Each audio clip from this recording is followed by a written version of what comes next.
Hello, my name is Mike from The Automotive Approach. Today we're going to be taking you through a quick video tour of a Ford Mondeo Titanium X. So this is our 2010 Ford Mondeo Titanium X. It's had 3 former keepers, has covered just over 111,000 miles from new, but it's got a whopping 10 service stamps in the book. Whilst in our care, we've replaced all 4 tyres, done the rear disc and pads, replaced the all-important Cambelt and water pump, given it a service, along with putting a new clutch in.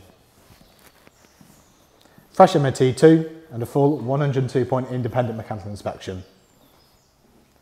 Overall, the car's in okay condition for an older car that has covered some miles. A few dents here and there, a few little marks on the bodywork, a few little bits on the alloys. Inside, got the half leather Titanium X seats, heated and cooled.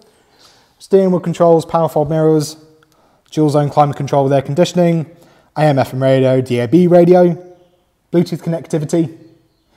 It's a 6-speed manual and 2-litre diesel engine. You've got rear tinted windows too.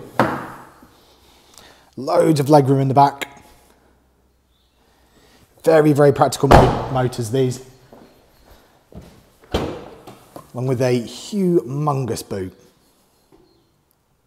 As I say, really practical these, loads of space inside. Great versatile motors. Looks nice too, the Titanium X's, the facelift ones, they do look nice. Lovely, lovely motor. As always, if you like this video, please like and subscribe, it really helps us out. And if you have any more questions or queries, please get in touch.